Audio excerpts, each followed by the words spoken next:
सुरक्षा ब्रीच हुई है वो है, बट क्यों हुई?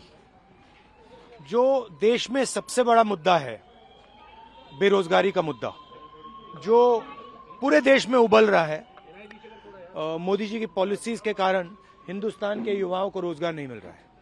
तो ब्रीच जरूर हुई है, बट इसके पीछे कारण बेरोजगारी है और महंगाई है। আর সংসদে হামলাকাণ্ডে নজরে রয়েছেন বিজেপি সাংসদ প্রতাপ সিনহা। এবার তার বয়ান নিতে চলেছে দিল্লি পুলিশ, এমনটাই জানা যাচ্ছে। সাংসদকে জিজ্ঞাসাবাদের জন্য অনুমতি চেয়ে ইতিমধ্যেই লোকসভার অধ্যক্ষকে চিঠিও দেওয়া হয়েছে। চিঠি দিয়েছে দিল্লি পুলিশের স্পেশাল সেল। মহীশূরের বিজেপি সাংসদ প্রতাপ সিনহার দেওয়া ভিজিটার্স পাস নিয়ে সংসদে ঢুকেছিল হামলাকারীরা। আর সেই ঘটনা এবার তাকে জিজ্ঞাসাবাদ করতে চায় দিল্লি পুলিশ এবং জিজ্ঞাসাবাদের অনুমতি চেয়ে লোকসভার অধ্যক্ষকে চিঠি দেওয়া হলো।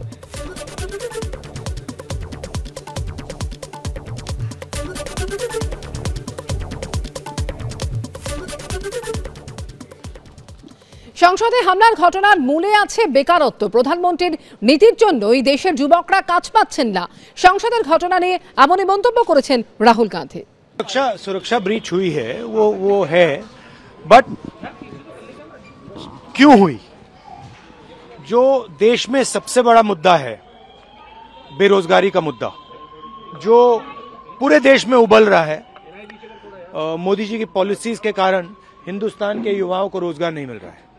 तो ब्रीच जरूर हुई है, बट इसके पीछे कारण बेरोजगारी है और महंगाई है। চেয়ার নিয়ে তুলকালাম কলকাতা পুরসভার অধিবেশনে, যেখানে মীনা দেবী পুরোহিতের চেয়ারে বসতে চান তৃণমূল কাউন্সিলর, এমনই দাবি করা হচ্ছে বিজেপির তরফে।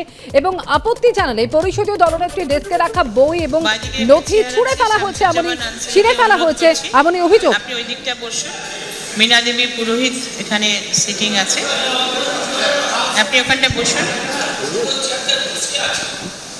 না না, ওনাকে সিট দেওয়া আছে, কোনো অসুবিধা নেই। না না, সে ঠিক আছে ঠিক আছে ঠিক আছে ঠিক আছে ঠিক আছে ঠিক আছে। উনি খেয়াল করেননি, সামান্য একটু ভুল বোঝাবুঝি, সামান্য, দেখুন ওটা নিয়ে কোনো ব্যাপারই না, সামান্য ব্যাপার, এটা নিয়ে তর্কের কোনো ব্যাপার নেই। ঠিক আছে ঠিক আছে, তোমার প্রেশার আছে, ঠিক আছে, খেয়াল করেননি উনি খেয়াল করেননি, ঠিক আছে, ওটা নিয়ে সামান্য ব্যাপার। কি ব্যাপারে?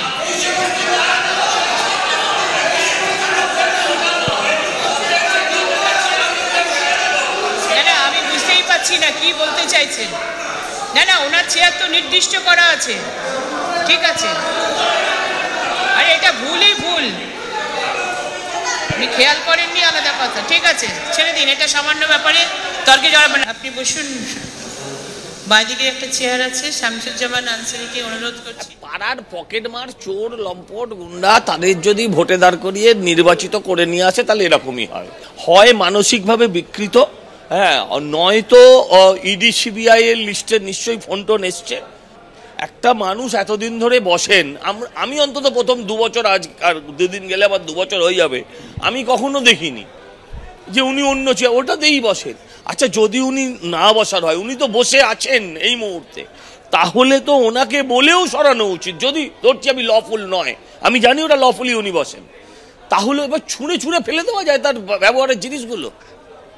এটা মানে গণতন্ত্রের জন্য এরা চূড়ান্ত লজ্জা, এরা অসভ্য বর্বর। আপনারাই দেখছেন যে আমি এত বছরের কাউন্সিলর, আমি যা বসে আছি, নাটক করছেন এরকম যে বুক ছাড়াছাড়ি করে দিয়েছেন, এরকম করলে ভালো লাগেন?